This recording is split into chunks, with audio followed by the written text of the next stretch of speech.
request Harish ji to start with a welcome and then we can take this session forward.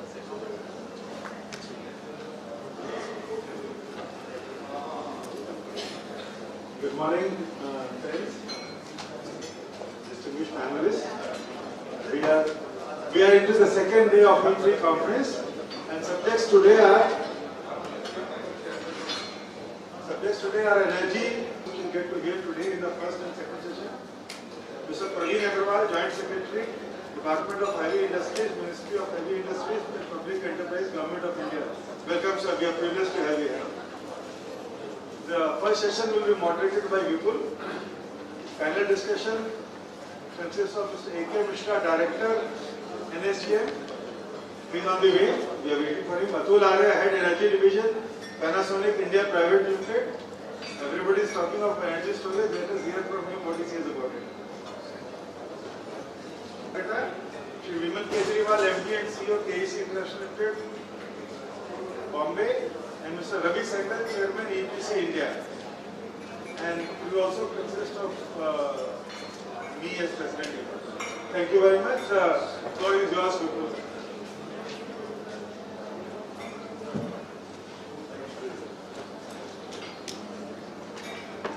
Thank you, Harish ji. Good morning, all of you again. This is a very, very interesting topic, and we have a mix of panel that can really throw light on different aspects, policy, upcoming technology, implementation, and then what's happening on the smart side of this space. Things are changing very fast in our space, and I think we are fortunate that we have such a panel today. I'll start with a quick introduction of the panel so you know where. Indian Forest Service Officer, Shri Praveen Agarwal is Commonwealth Scholar and holds postgraduate degrees in Sustainable Development, Public Policy Management from different global universities. He is also a part-time board director for BHEL, and he has worked as director of the Department of Heavy Industries in all the important policy issues of electric vehicles. He has also been nominated by the US Department of State for its prestigious fellowship International Visitors Leadership Program on border. We are very fortunate to have you, and we'd like to hear from you on policy issues.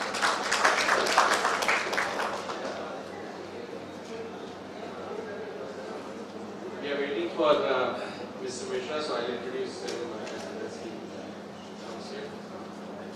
Atul has been part of our EC. Welcome, Atul. He heads the Energy Division for Panasonic in India, and currently he is spearheading the segment of immense potential in India and other emerging countries.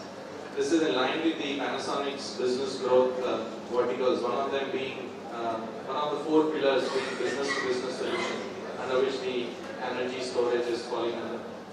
Over 2 decades, Atul has honed his skills in multicultural environment, various markets, including India, Bangladesh, Sri Lanka, and China. His experience with manufacturing, Siemens, Schneider Electric, and Alstom, has a deep understanding and experience in Indian markets across various domains. We are very fortunate to have you here, Atul. Dr. Majumdar is from heading the R&D for Vikram Solar, and very happy to have you here. Vikram is the Tier 1 manufacturing solar panel and EPC company. He is based from Indian Institute of Ahmedabad, Management Ahmedabad. After his initial experience in management consultant at BHEL, an advisor as merchant banking division for erstwhile DNZ Greenlace Bank, he took over the TEECL as managing director of the Techno Electric Company Limited. Over 3 decades of experience in power sector, TEECL has emerged as one of the foremost engineering, procurement and construction companies in all 3 segments of power, that is generation, distribution and transmission. Mr. Gupta, since 2009, has posed and become a utility in power sector and a service provider within this space. He has developed wind turbines under renewable energy with more than 200 megawatts capacity and 2 transmission assets under the PPP model. He is also education cause under the IIM Ahmedabad program. Our own Mr. Chu, he is the Vice President. EMA doesn't need introduction, but still he is the location head for Siemens. He heads the energy management, digital grid, South Asian drives. Chuk is currently the business head of digital grid for South Asia and energy management division of Siemens and location head at Gurgaon. He's driving force behind the success of the diverse growing portfolio of Siemens smart grid products. Siemens systems solutions across industry and utilities in Southeast Asia. Mr. Chuk is currently reckoned for his proficiency across various responsibility and leadership profiles, including EMA. Thank you, Chuk sir, for being part of this panel. We look forward to hearing you on this subject. To start with, thank you for helping make this panel happen and this important discussion that we are going to have today. So, when we talk about future in terms of electricity, there are a lot of aspects that we need to touch upon. One being the policy side of it. Welcome, Mr. Mishra. Just starting. I'll do a quick introduction for Mr. Mishra. Arun Mishra is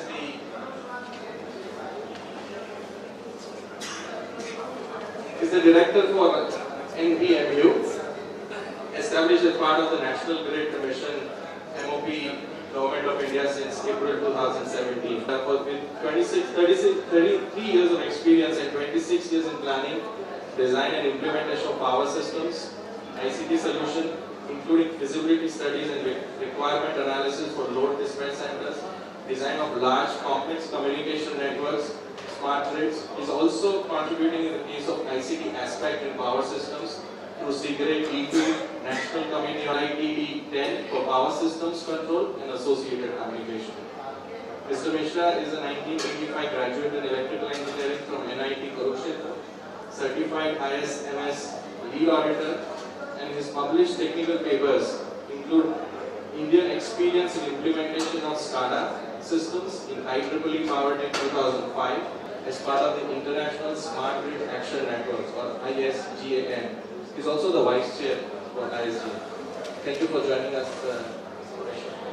Just like I was telling friends that this is an interesting topic and a lot of things are happening in our sector. We have Shri Agrawal and also Mr. Mishra who can throw light on how because at the end of the day, there are something called natural monopolies and electricity is one of them, just like railways, where the poor policy has to be driven by the government because it affects the individual, it affects the investment, their long-term investments. So whatever they think and do affects all of us. But at the same point, the challenge is to keep the policy in pace with the technology and how the industry leaders are going to address them. And then we also have Mr. Gupta who has vast experience in implementation and EPC. So what actually happens at the ground level and what should we be doing in terms of making it happen for our own citizens. Mr. Praveen Agrawal, so you can share your views on this. Thank you, Mr. Rupal. At the outset, I would like to congratulate IMA for organizing this largest energy convention in the eastern part of the country. And it is also a nice connecting issue because as always we are always planning to connect entire Asian countries. The topic of this session is energy efficiency. Where we are forwarding in future. Before that, we need to know what is the present situation. And as per, I'm audible. Yes, sir. Before that, we should know what is the present situation. As you know, India is 18% population and only using 6% of the global energy. And as such, we can know that per capita consumption of the energy is too low in our country. And if you see rural and urban energy consumption, that is also very huge.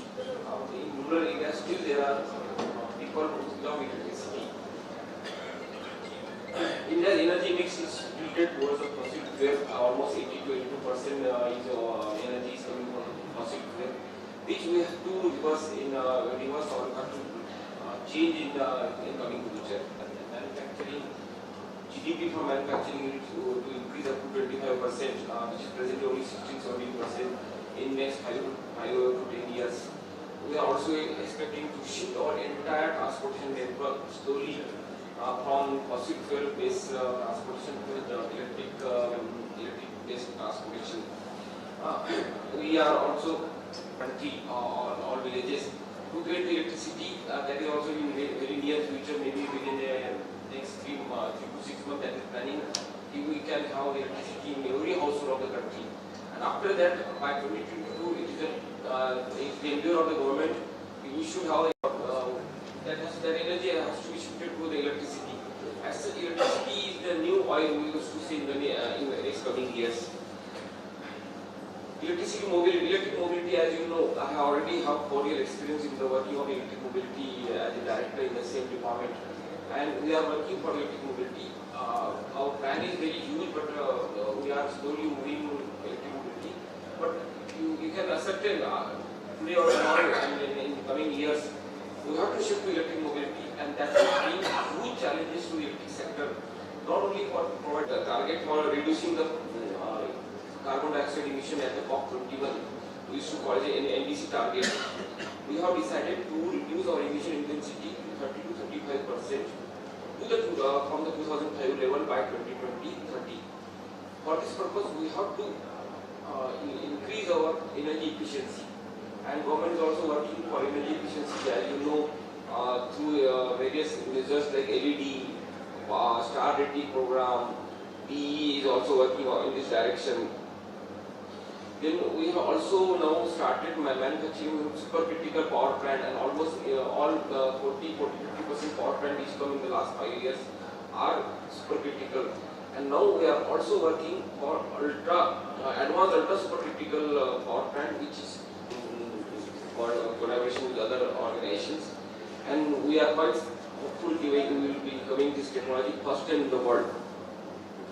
So because of this, and we are also planning to have huge non-fossil fuel-based electricity generation program like solar-based power and wind power happening in the last few years, and which is expected in near future. Almost every field of the economy that will be also affecting the electric and energy field. Like you can say transport, like Ola Uber has been the revolution. In every hotel industry, Airbnb have been there. That may be that I pursue. I don't know whether it's correct or not. You may be the right person because you are working in the field. One is decarbonization. As you know, there is a demand to reduce the fossil fuel base, and you have to increase the efficiency, reduce carbon dioxide emission, and that is always with you. For every sector, you have to do how to control the pollution and bring carbon dioxide from this. Water power plant energy we are using. Another is digitization. Digital, as you are already working in the digital field, its impact like smart grid and how it will be affected in business models. That you have to look after how it will be going to affect it. Energy problem of storage is very costly. That has to be affordable. Another important is energy security. We have to have some type of internal security because we cannot depend on other countries for our energy. Because once energy becomes mandatory or lifeline of the people, we cannot depend on other countries, and that is very important. How we can have our own energy sources, it can be developed. That is one we have to. This Internet of Things, how connected devices may affect the all devices can be connected. In case of energy requirement, is certain sufficient energy requires. Suppose there is some problem, some drop is some type of cyclone is there, and entire electricity is disturbed, and you want some extra energy from somewhere. So in all connected devices you can close at one time. Because let us presume refrigerator of all the one particular area, you can close, you can shut down with the energy connected device for 1 hour. That entire energy you can transport to the other cyclone area. This type of Internet of Things may come in future. Role of blockchain, that is also because you are all working in the field of energy and electrical equipment industry, utility industry, because you are providing actual last mile connectivity of the energy. So I hope you must be thinking about it in and you are, but the government of India is working on policy issue that you asked. But it has to come, the demand has to come from the user today. We are using this particular energy and we want such type of policy. And definitely government is accommodative and they can react to your suggestions. But what is important is we should have energy at affordable price. Energy we can depend on, we cannot think today once they it can be locally generated and it should be sustainable because energy should be sustainable, it should be decarbonized on the renewable resources. That's all we can say as of here.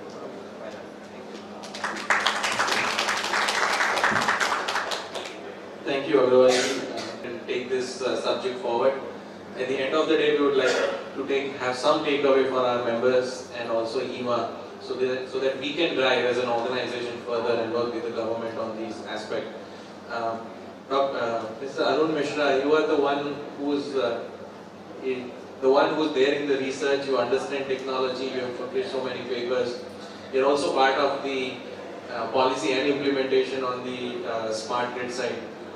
What do you think are the challenges, and what should we as industry as well as the policy as EMA to do to make this happen? I mean, I'm sure the intention is there and the technologies are also there, you understand them well, but where is it that we can contribute and what do you expect from us? And where do you see this going forward? Like Mr. Agrawal just said, energy is becoming sort of a lifeline. So electricity now is not a sort of some sort of a luxury. It is actually touching lives and it can have major impact. We have the technologies available. What does it take for, and how can the industry come forward? We'd like to hear your views.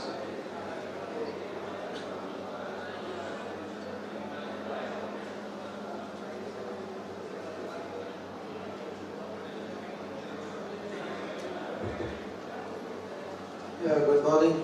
Thank you, and thanks Seema, and of course Arun sir who has set the tone right where we are now.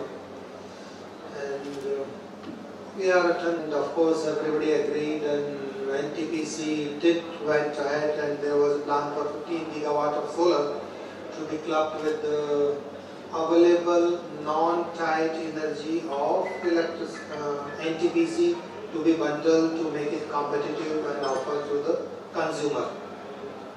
I am very sure that you keep track on news, and this week the news is that NTPC no more will be establishing those solar plants because they are already way too cheap in terms of thermal power available.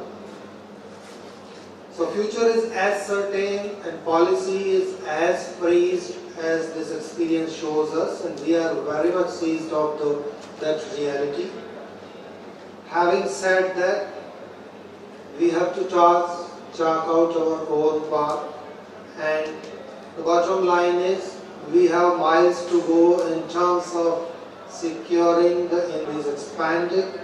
As we see today that there are need for communication, and that's an area where all your members can actually keep an overall pulling that yes, we need to have our equipments with visibility, with controllability, and never ever lose goal of affordability.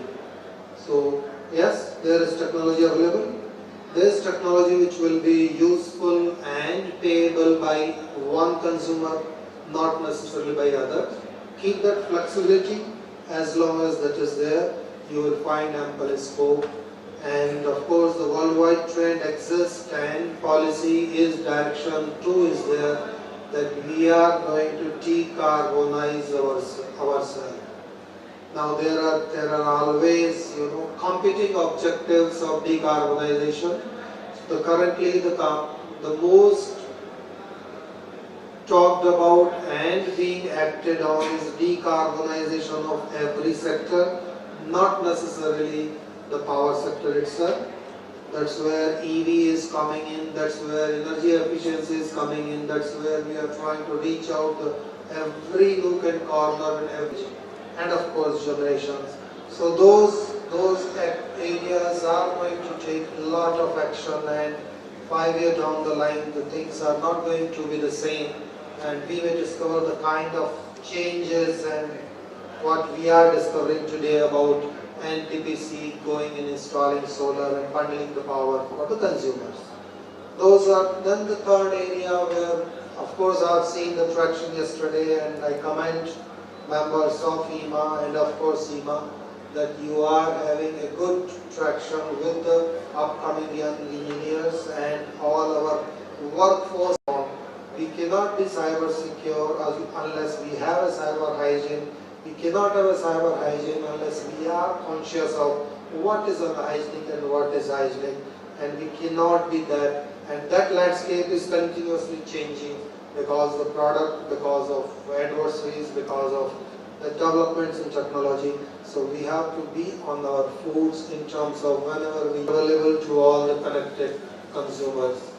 And that's where the smart grid is fundamentally different from the grid, where you do not, the smart grid is needed not because you have technology, but because you may not have controllable generation tomorrow.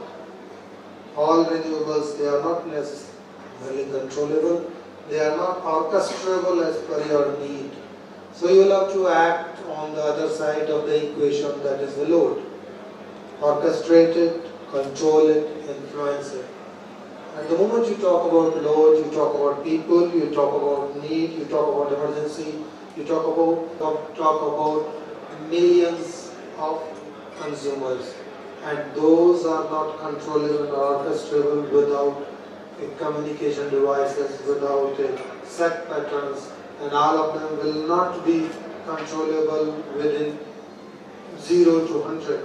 Some will give you leeway for 5%, some will give you for 50%. Which one is how much, that will remain to be seen, and that needs to be judged, and that's where I think EMA members are doing a good job. They have to have more interaction with the ICT part of it, the big data analytics. Otherwise, I see that you have a metering. Grid balancing is close to seconds and milliseconds. That's an order of 300 times more. So that's the kind of numbers which we will have to crunch and learn the understanding out of it and forget, because if we continue to hold to numbers, we will be burdening ourselves unnecessarily. So we have to learn to try get trend out of it.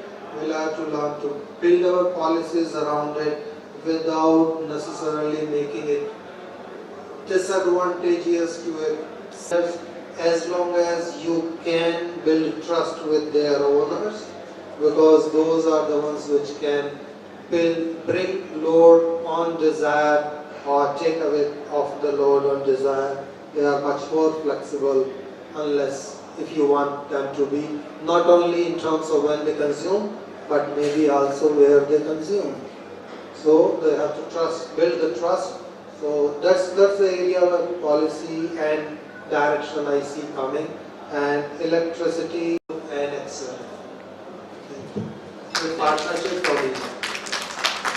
Thank you, Rajanji. Just to give you a brief, EMA has been quite actively working on the cyber security issue, and we have been successful. 1.5 rupee is a inbuilt subsidy in it. Oh Gupta, you have a computation of 1.5 rupee also.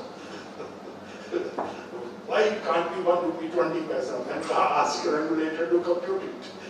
He will compute and give you. Why ask me? We are competent regulators in this country. Why can't they do it? Why CRC cannot guide it? What is what? The reality is, rather than making things simple, pro-consumer, pro-stakeholder, we have made the whole business of power so complex that it is beyond any one of us. Even coming to EPC today, the life cycle solutions we want to procure by competitive bidding, reverse bidding, I have never heard of it. In the world, which country does it?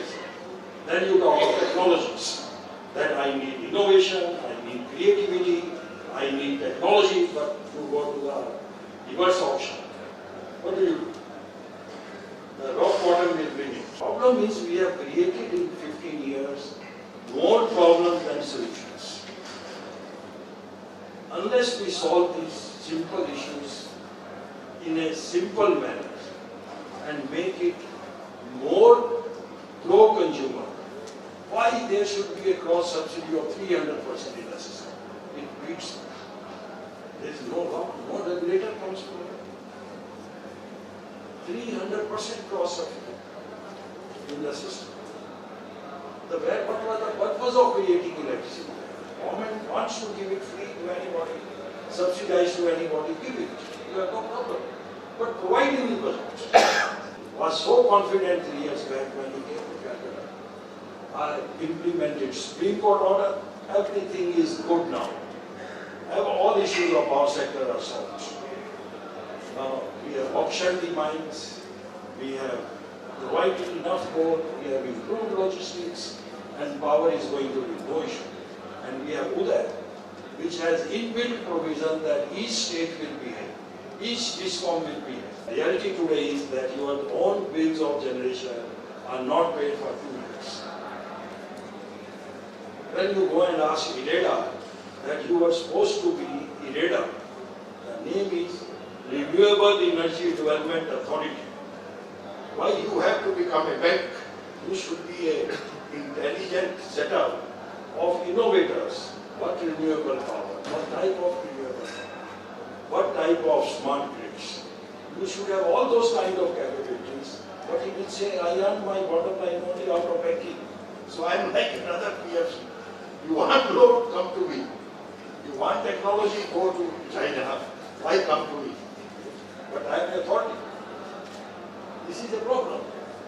That the basic man. So every basics need to be revisited in this sector. If we really want to have a, it is so simple. Now if you ask me as an engineer, I have not found in my lifetime any commodity lighter than power. Have you seen one? Can anyone? I have only seen power flowing by displacement. I even don't know that specific gravity of power. Nobody ever asked me how heavy it is.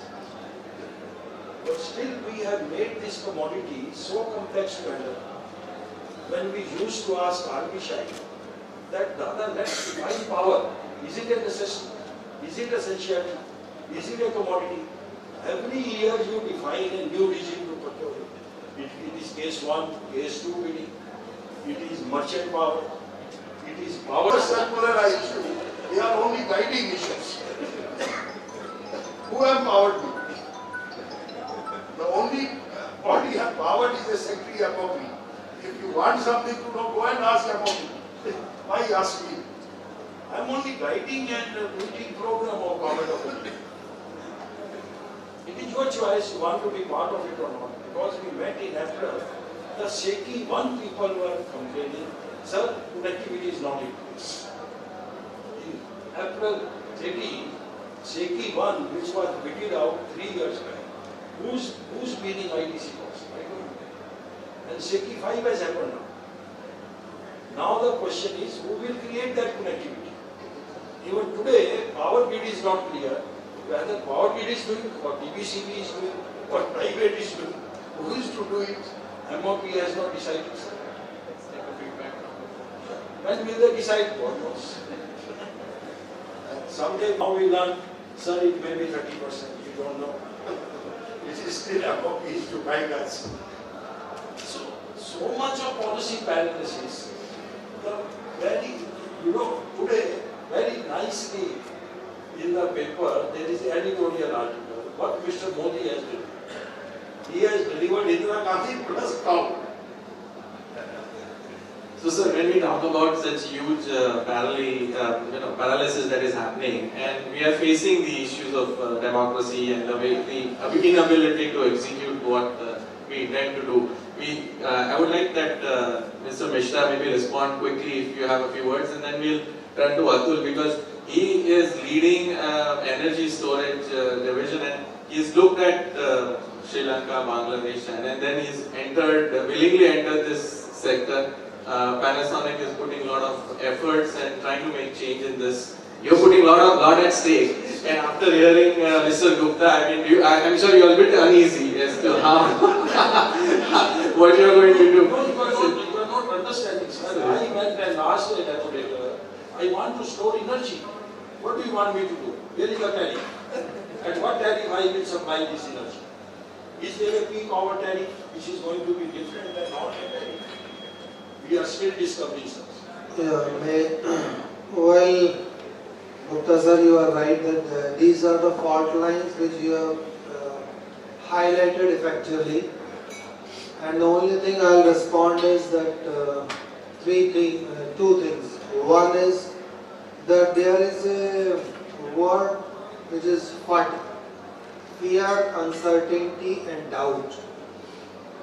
Now put together when it grips anyone, the person isn't likely to deliver anything. Unfortunately, some of the regulation and regulatory bodies are under that, to the best of my assessment, if I take into account the regulated assets. Now it's something which only regulator has to act. Unfortunately, because of the act, bureaucracy isn't likely probability. So whatever that probability comes into play in terms of machines, when a machine will fail or does not fail, there are intermittent failures. But when it comes to people, when they will act or they will not act, the karta part of it can be created. I can certainly say that you are empowered, but unless you feel that you are empowered, that saying doesn't work. That's where the act lies. And the only third thing I'll say is regulate. They come beyond FUD and they start acting. Beyond that, it is not really for me to comment. Yes, we are experiencing a similar challenge everywhere, and it is for us to trust each other and rise beyond the past to come to create a future. I find so many of the leaders, institutional leaders, continue to stuck in past, and that's not really helping the larger goal. Thank you. Sir, what Atul and you're talking about is, at the No, there are three reasons for that. To be on such a panel and to hear all these people, it's more of a learning for me rather than to really talk about future especially, So I don't know what will happen after I finish speaking. And then to see also such distinguished people sitting in front of me, and our learned president also, just before the beginning of the session, he said that we are all bound by our mindset and only limited knowledge. So that's the three reasons I have that I don't know what would happen in the future, but let me make an attempt. So I fully agree with what has been the technology, what we have, and also adapt technologies which are going to come in future. So one of the key messages which Mr. Agarwal also delivered is that future is going to be electric, for sure. We are migrating a lot of other sources of energy from fossil fuel and many other sources to electricity. So for sure there is going to be a huge amount of electricity everywhere. We already have electricity in our mobile phones, to watches, environmentally sensitive, so which is very, very important. We have seen in last few decades the way our environment has really deteriorated, and the world is looking at global warming. And I especially come from a city called Delhi, so everybody knows what happens, especially during these winter months. So this is another important thing. But I think one thing which we need to also look at is that electricity has to be everywhere, which not only means that reaching electricity everywhere, but I think generation of electricity also would be distributed, which is also perhaps going to solve some of the problems of T&D sector, which means that today we have more of a concentrated generation assets, and we need large assets to transmit and distribute. Perhaps distributed generation would solve some of these problems, if not all. And it is also going to create complexities of flexibility and management, but I believe with the newer technologies, that is lithium-ion, we won't have lithium. So there is a lot of myth around it. There is a lot of myth around it that energy storage is very expensive. And why I so is that in spite of what we hear and see, I don't know if anybody would want to take a guess that what is the amount of energy storage already within our country. What is the amount of energy storage already installed in our country, in spite of being expensive? Okay, so let me ask you a simpler question, that what is the amount of new energy storage technology, which is lithium-ion, in our country? So you said 100 megawatt hour. Yeah. So that's one of the guesses, but I think it's far more than that. I don't know what is the exact number, but I can tell you, as Panasonic alone, we have installed more than 250 megawatt hour energy storage using lithium-ion batteries in the last 3 years. And we don't have 100% market share. Now, where is all this? We don't see this, we don't see this only because as a day-to-day. Oh, I'm excluding mobile phones. Sorry for that. Yeah, but I exclude mobile phones, and in spite of excluding them, it's more than at least 800 or 900 megawatt hour installed across the country. I think it is to be finding the right application. So any technology has to solve a problem. The moment we solve a problem, it is 2 rupees. Sorry, I didn't own, so I at that time I didn't own. Yeah, but that's a fact, right? And what happened to this technology today? Do we pay for voice calls? No, right? So it became so cheap that anybody can have access to this technology. So price is a function of many things, and any new technology is going to be expensive. So was the case of solar power, by the way. The first PPAs of solar power, I don't need to remind the prices, but comparing what it is today, it is a fraction of that. So my simple point is that if it solved the problem at that point of time and it had an adoption level, it will have an adoption level today. Very limited area for the current being, for the time being relevant for storage, that is arbitrage with diesel generation per se. As of today is the most relevant application. Rest we should put all in trial mode, and as the things go along, check with it. If the takeaway for me, as far as I understand. Yeah, I think that's the lowest time. A few minutes backup because they end up switching on DC. Now, not only that, the older technology also needs HVAC to keep it happy, And if lithium-ion based, whatever is the current technology available, energy storage is deployed there, which is already being done in this country as well. You free up so much of real estate, which is lesser than the upfront cost of energy storage is lesser than the real estate cost. There are many examples. All we need to do is we need to really sit with cool head and say that where is my problem? Again, I'm sorry for repeating, but where is my problem and what is the solution? So there are hundreds of cases which we can discuss maybe later. Thank you, brought us the real world from That's very good.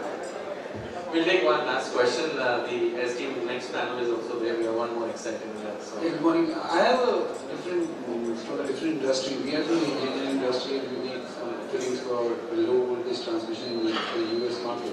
I wanted to know where do Indian electrical industry stand in terms of having real standards when it comes to, when you're doing low voltage transmission for inside construction. Do we have standards like, do we have in US you have UL standards wherein all the fittings, all the construction has to comply to those standards. Does India getting ready for something like that? Is there something happening in the future? Michelle, would you like to? Start with the user base. You are talking about the building, consumer side or utility side? Consumer side, there are Is it being sought for or currently it doesn't exist? not really, because This is something he's talking about. yeah, those are left to the choice of individuals, and only product side standards are there. They are not ordained that all products behind meter should be of this standard. But they will be saying that product ABC are there, they should be these standards. Then we exposing ourselves to risk. Of Of a risk, if there is a product is not specified, the short circuit happens or there is something like that. If the fittings are not standard, then the risk. In advanced circuits, behind the meter, actually simple components of the wiring is standard. true, that is where the difference lies. That what we have left that part to is whether if you are using 2 kilowatt, whether if the wiring is up to that standard that electrical inspector certifies after inspection. But if a wire, 5 square mm wire, 5 ampere wire is 5 ampere or not, that gets certified as product and BIS. So the product standard itself, when it gets used and get laid out, and when first inspection happens, yes, electrical inspector is conscious of it and goes and checks it. But whenever nothing is stable, rather at the time of instant of inspection it is certified fit. But if there are any additions, those additions they are actually the area where it's not really that much safe, because those decisions continue on individual side, and the power has already been released, and it is up to the utility to enhance the capacity, and they don't really insist for the next inspection whether the establishment is safe. Well, I've got a very different take on what's the future of electricity, because all along we've been talking about trying to match demand with supply. Now, according to me, that is trying to cure the symptoms, not trying to cure the disease by itself. By nature, demand is volatile. You'll have different times of the day, you'll have difference of demand maybe goes like this in a graph which is not predictable. And generation by nature is, in case of renewables, it might go like this. In case of base power station, it can go in a straight line throughout. So what is required, like we do every day in an electrical circuit, we try to get inputs, we put capacitors into the system so that whenever there is excess charge in the system, you store it in a capacitor, and when charge is needed, the capacitor gives up the charge. So according to me, the entire system also needs to be designed as such that demand and consumption both should be independent of each other. Your demand and the generation, not consumption. So you generate electricity, and then whenever there is excess electricity available in the system, it should go into the storage. And whenever there is excess demand, the storage should supply what is in excess. So what happens is, if you've got an average demand of say 200 gigawatts or 300 gigawatts, and average supply is also 300 gigawatts. It's a very conceptual state that you have 300 gigawatts of supply, you've got 300 gigawatts of demand. All these things where the mismatches in demand and supply takes place is solved by various storage issues. You've got storage solutions like batteries, lithium-ion batteries, you've got pump storage plants, and there'll be other storage issues also, inbuilt storage of the system, etc. Now, according to me, trying to match the demand exactly with the supply is a very tedious job, and you are always going to face problems doing that. But if you can have an algorithm, if you can have something which can tell you how much is the storage capacity required in a system overall. Another take from it would be, let's take the example of the oceans. The level of the oceans remains the same. There's such a lot of water flowing in, there's such a lot of water flowing out. The time when the water flows in, the flows out is not matched. But still, samudra apni maryada mein to. So you have to take examples from that and try and create a system where the system is self-sustaining. Yeah, that's how the grid owners thought that wo apni maryada nahi todenge, and they did created enough capacity, and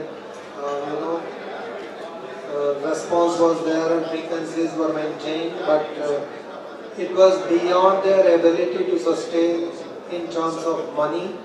Whenever the peak power shortage was too much, whenever the variations were very wild, and that's how the whole thing started unraveling If you remember, there were gas. Enron was the phenomena of that change. No, I agree with Grid- what you said. What I'm saying is, As long as grid goes, the grid will remain with the. I want a huge capacity in the grid. Yes, agreed. But money is where is the money? In terms of capacitor technology as well as. No. See, when I say consumer paying for capacitor, it. I am being metaphoric. I want storage capacity. I want a capacitance in the system, in the entire system, where you got sufficient storage to take care of all the problems which you are saying. Nirmalji, we'll take this offline. Yeah, we have another panel discussion that is there, and it's going to be as exciting. So I thank all the esteemed panel members for coming here, and all the audience, and on behalf of EMA and E3. It was really an exciting and quite contentious, but I think we can see that things are changing, and there are people taking bold steps, looking at the silver lining also, and we also have to be conservative in terms of the risks we take. We go as the solutions come forward. We need not just go for the big one or copy something. Ultimately, it's going to be the unique local solutions that will happen. But definitely change is on the horizon, and we need to work towards it. With those remarks, I thank again the panel and Thank you, Vipul. We'll just change over for the next session. I have a very eminent scholar here, Professor Ranjan Das, for this session. This audience is very knowledgeable. 90% of the audience is from different utilities of the country. And we are privileged to have guests from Indonesia, many important.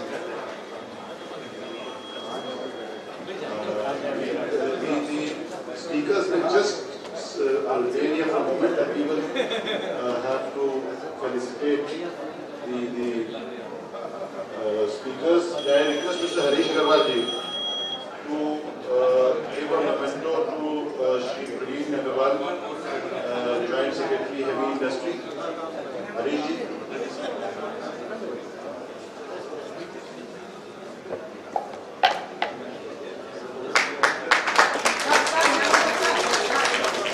I have the honor of having Shri Budhia ji with us. Budhia ji, thank you for coming. I'll request Mr. Budhia to facilitate Mr. Mishra from NSCM.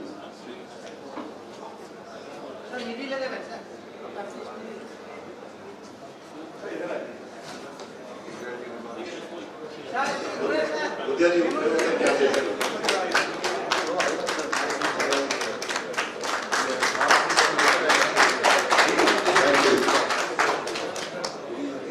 I request Nirmal ji to felicitate Atul Arya ji.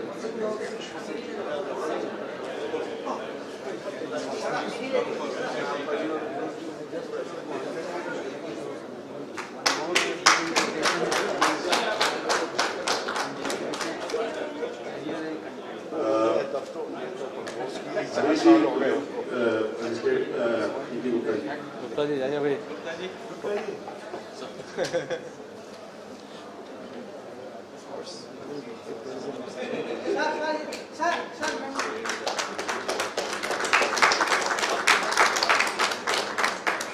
And we have request Vice President Jima, Mr. R.K. Chuk, to felicitate Dr. Amitabh Majumdar.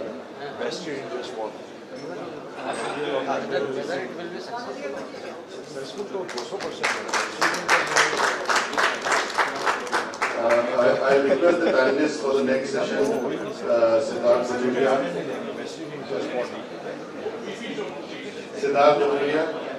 Professor Ranjan Das, Mr. Vimal Kejriwal, and Mr. R.P. Sehgal, Chairman EEPC. Please join us on the dais. This is going to be a very, very interesting session about strategy. And I think since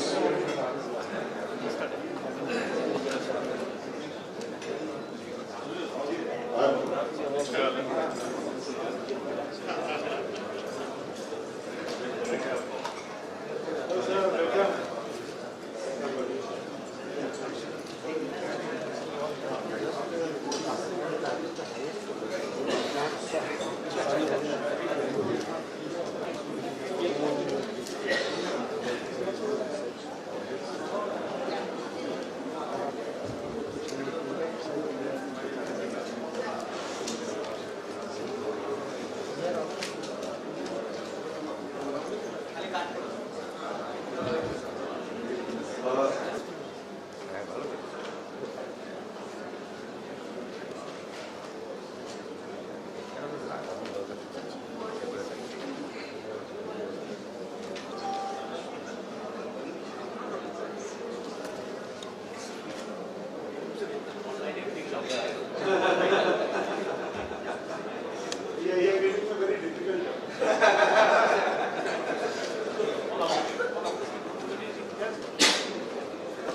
we'll start with Shri Vimali Kejriwal. Long list of qualifications: BCom, FCA, XCA, respected, knowledgeable, and senior most member of the IMA fraternity. We have St. Paul's, Natalie. Snegal completed his Bachelor of Technology from BHU in Electrical Engineering. So although he is not in Electrical Engineering, but his foundations are pretty much, he has come back to his roots. And besides Diploma in Export Marketing from Baroda, he is undertaking Special Management Training course for young businessmen from Administrative Staff College of India. He is a keen sportsman, having represented the school and college team in swimming, water polo and cricket. He has worked for 2 years in Saudi Arabia as leading engineering consultant at Riyadh, manufacturing castings and helped increase production 4 times in the span of 2 years. Since 1983, he holds position as MD of Carnation Enterprises Limited, Calcutta's leading export horse manufacturing, exporting engineering goods. The company is heading an ISO company and won several national and regional awards for the highest performance in exports of industrial and sanitary castings. Carnation, under leadership of Mr. Sehgal, set up 3 grey iron foundries and 1 ductile iron foundry and combined India. It's really a privilege for us that somebody from Eastern India, I think after Mr. G.D. Shah and M.C. Shah, you were the one from Eastern India to help the national, to be the national chairman. And also extremely good writer and a very articulate person.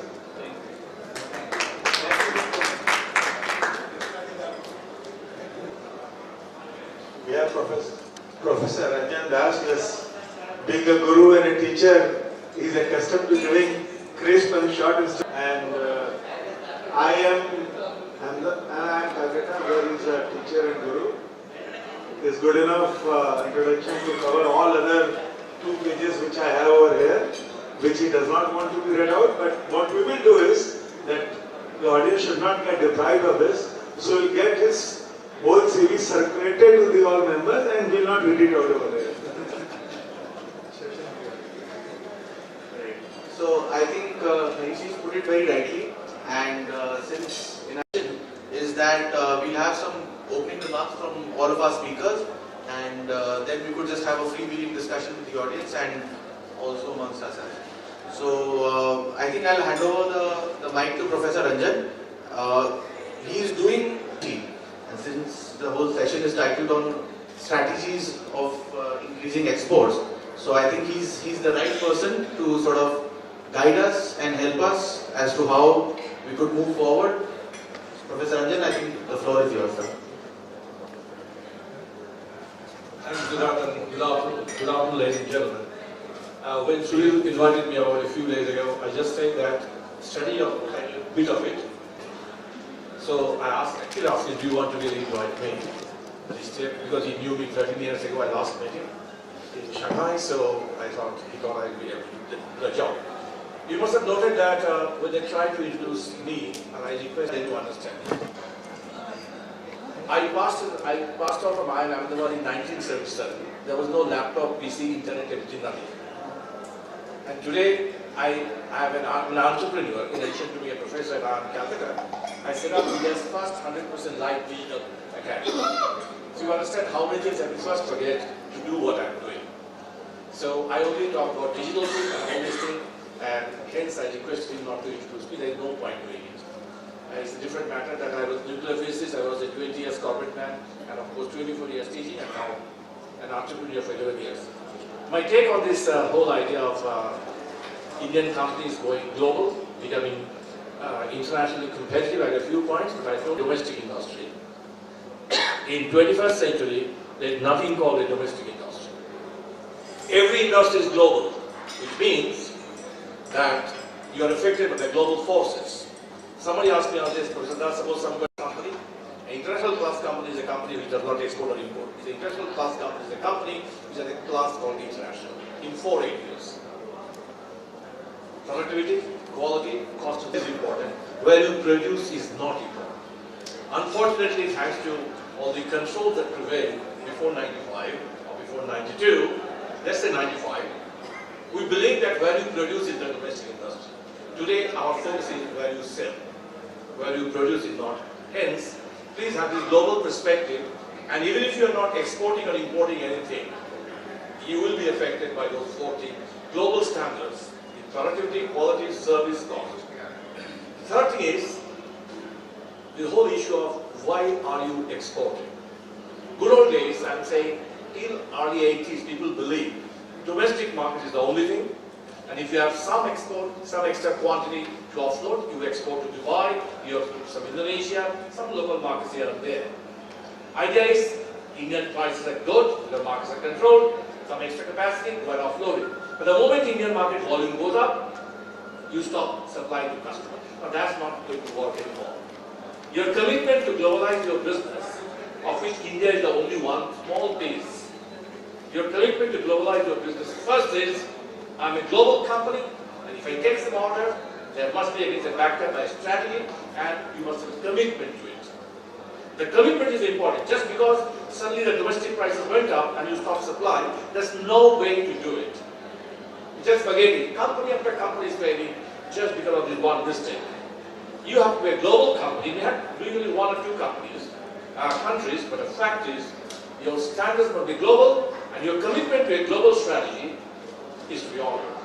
It cannot be a fly-by-night operation. The companies that are evaluating how to work out, they look at the following inputs. That can you really globalize?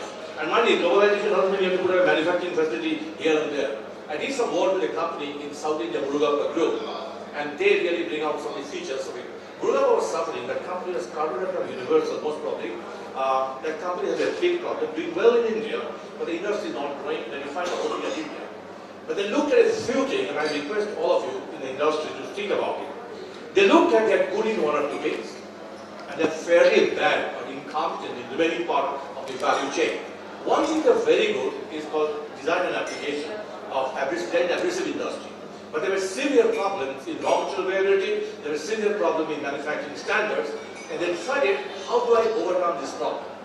If I have to grow, I have to do something wrong. What I have something good, I must leverage that, and what I don't have, I have to overcome that.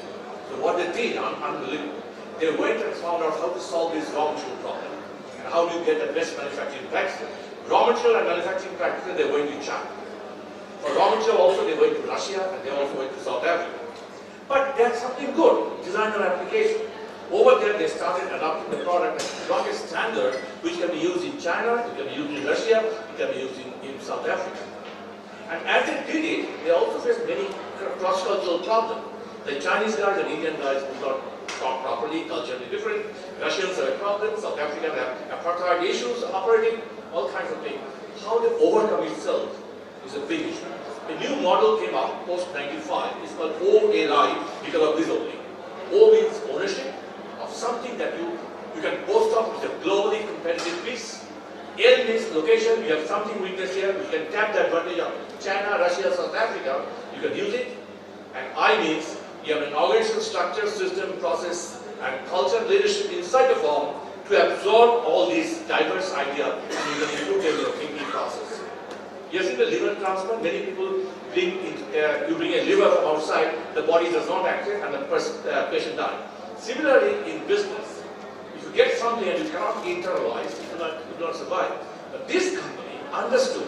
They brought in a Russian director of the group, that company's board. They were a a Chinese faculty coming and consulting with them. As a result, when the board meeting used to happen or a discussion going on, you can't make out whether it's an international company or just a Chennai-based company sitting in India. The point is, we have to look at that OLI. What do you have that you can leverage to get lots of business from outside the others looking at it? L means what you don't have, you believe elsewhere, that location has advantage, you can tap it. And you have a structure, system, process, and leadership and culture. The management team have the right culture and the perspective to absorb that diversity in your strength. That's one piece I thought to tell you. The other thing I'd like to tell you, there's a concept called CAGE, C-A-G-E. It's called distance, the world famous Pankaj Jawahar theory. He said that distance matters. So don't go like a madman to all countries that you can export. He said, consider this C-A-G-E. C is the cultural distance. A is the administrative distance. G is geographical distance. And E is economic distance. He said, go to those countries where the distance is minimum. Don't think because it's a flat world, everything is same. Accept there's a difference.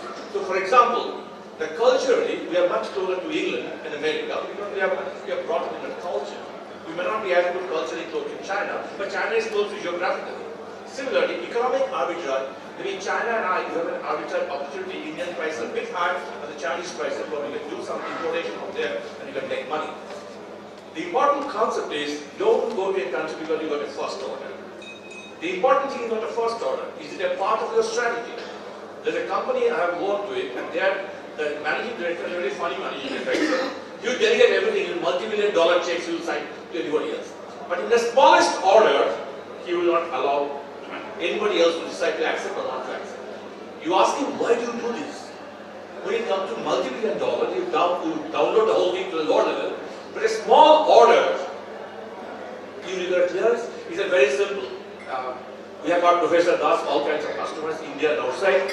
Our sales manager become pushed by target, they will accept any order, and they will accept those orders which are low-hanging fruit, and they are reflecting the competencies of the past. But I pick up orders which are difficult orders, the customers are difficult, customers are unusual, but they will give me an opportunity to learn new stuff that will be relevant for tomorrow. Hence, that decision is strategic, and I will not give it. Ladies and gentlemen, I tell you one thing, if you really want to globalize, not only remember the global principles, also remember, select your countries and customers who should teach you. We have to convert our organization into a college, and every problem that you face should be a life case study. When you have your company converted to a college, and every problem that you face is a life case study, you know, learning is continuing always. One last point, strategy is a commitment. Strategy is direction, but also commitment. But every morning you get up and change your strategy, you have no strategy at all.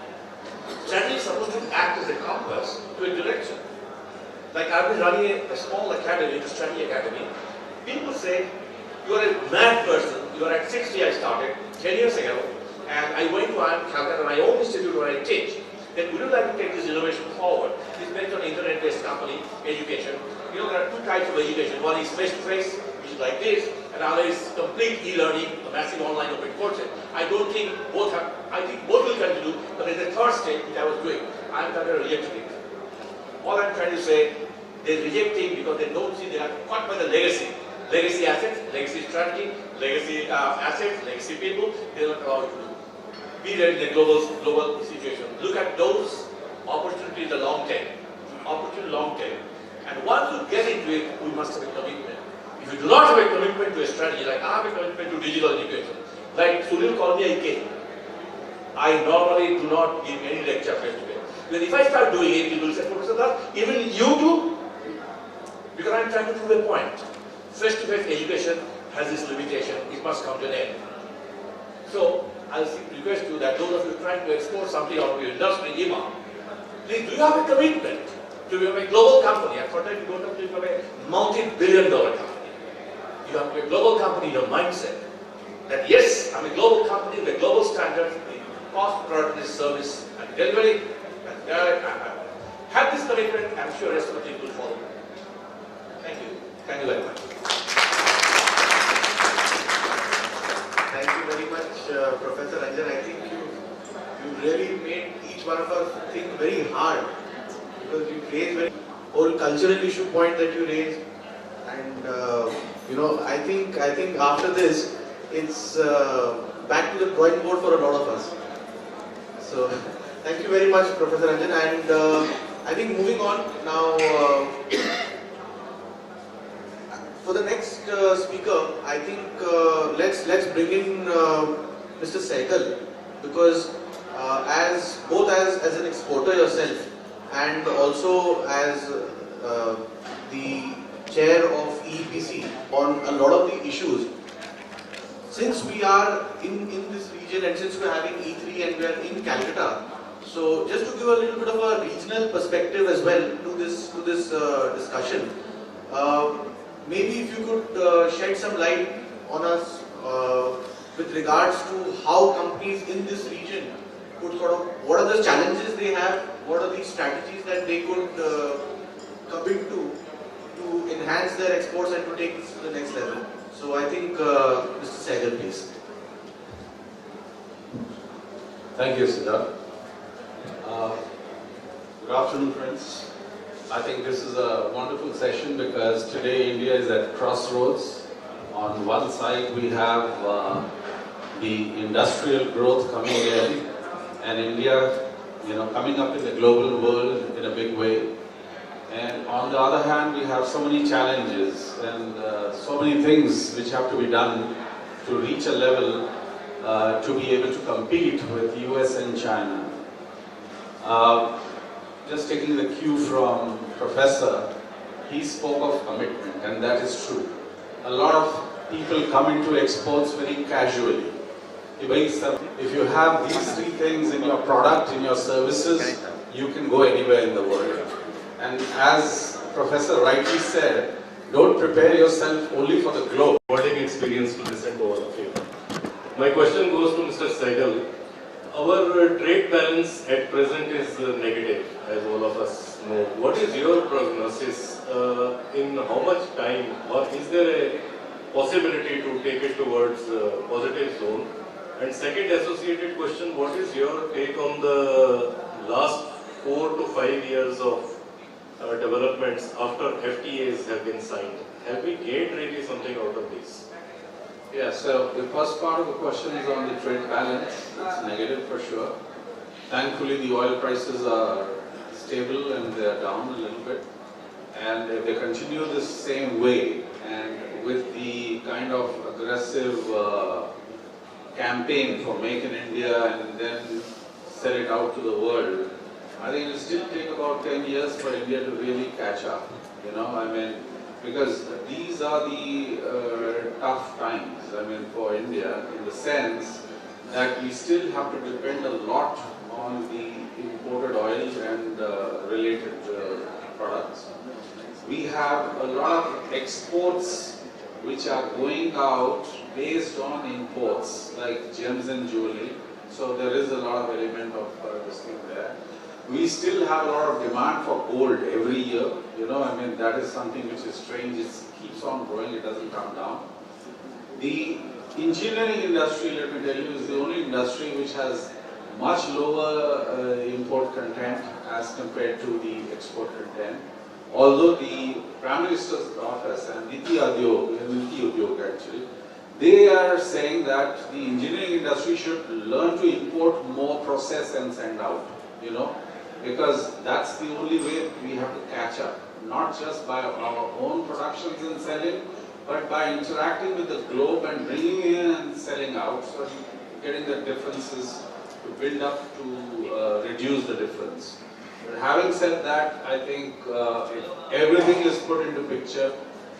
Even the infrastructure is not ready. Our studies show that, even if you try to catch up with the growth, the infrastructure is definitely going to go not less than 10 years, and some say even up to 15 years, to match China, Germany or US in terms of the growth. The second part of your question was regarding FTAs, yes. And if I may just, Harish mentioned RCEP.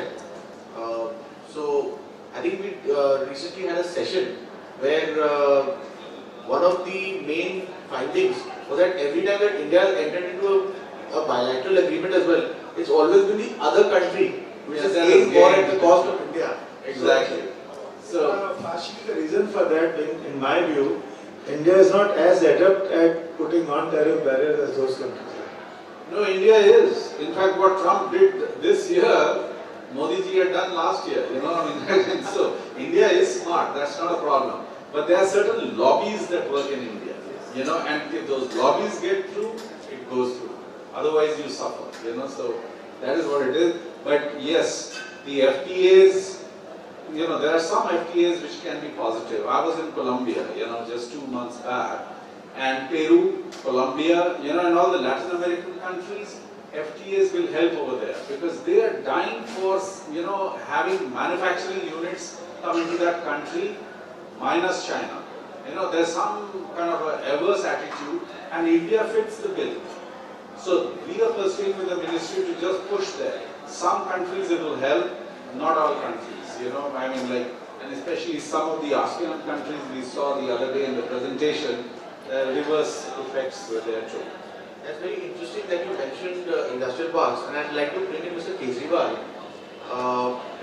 One of the huge ways in which China increases its global footprint is by having these China industrial parks all over Africa and all over some of these ASEAN countries. And could the Indian government, could India as well follow that kind of a model where you have that last mile manufacturing that Harish was talking about, or the industrial parks that Sehgal Saab mentioned? Or is that asking too much, considering what Professor Arvind Subramanian said in his book, Stigmatize Capitalism? So whether the government would have the boldness to sort of allow private enterprises and give them this kind of platform? To me, the question is, how big is the government of India purse for this? The basic difference is very clearly is that the Chinese government is providing direct, indirect, all sorts of subsidies to the products being exported out of the country. I think that to me that's the biggest issue. The second part is the financing.